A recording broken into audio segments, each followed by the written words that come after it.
Malgré une nette amélioration du taux de réussite aux différents examens nationaux, le système éducatif guinéen n'en reste pas moins l'un des grands corps malades de la République. De la vétusté des établissements d'enseignement au manque de table-banc, le système éducatif guinéen n'est pas en marge de défis à relever. Pas que la question de la formation des formateurs, le paiement des arriérés, le salaire des enseignants contractuels et leur intégration à la fonction publique ont marqué l'année. Bref, l'année scolaire 2022-2023 a été marquée par une série de crises. Mariam Bouibari. Comparativement à l'échec de l'année dernière, les examens nationaux de cette année ont connu une nette amélioration. Le certificat d'études élémentaires est passé de 17% l'année dernière à 44%, le brevet d'études du premier cycle de 15 à 35% et le baccalauréat unique de 9% à 27%.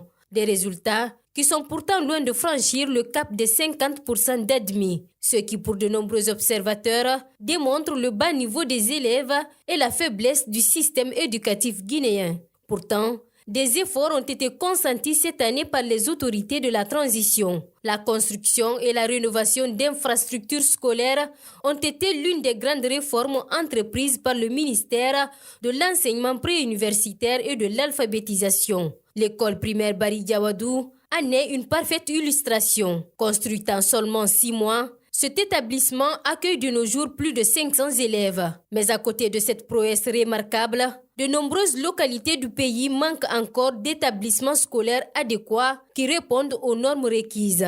De nombreuses écoles dans la capitale et à l'intérieur du pays se trouvent dans des conditions de dégradation très avancées. L'année 2023 a aussi été marquée par ce bras de fer entre les autorités et les enseignants contractuels qui réclamaient le paiement intégral de leur arriérés de salaire et leur intégration sans condition à la fonction publique.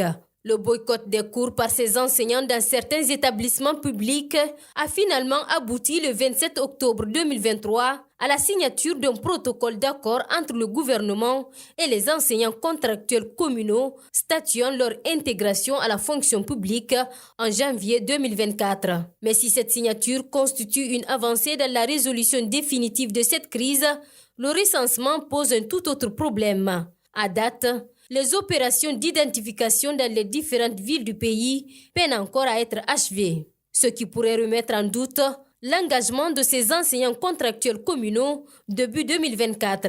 Une situation capable de raviver les tensions entre les deux parties et occasionner une perturbation éventuelle des cours dans les établissements d'enseignement public après ces congés de Noël. En termes d'innovation, le MEPUA a lancé la plateforme digitale d'inscription des examens nationaux. Cette démarche du département vise à dématérialiser la gestion des examens en République de Guinée pour offrir un accès équitable à tous les enfants d'âge préscolaire. Le ministère de l'enseignement préuniversitaire et de l'alphabétisation s'est également doté d'un document de politique nationale validé en octobre dernier. On note également la Semaine nationale du mérite scolaire Senamsco et la cérémonie de distinction des lauréats aux différents examens nationaux où les élèves les plus brillants du pays ont été récompensés et décorés.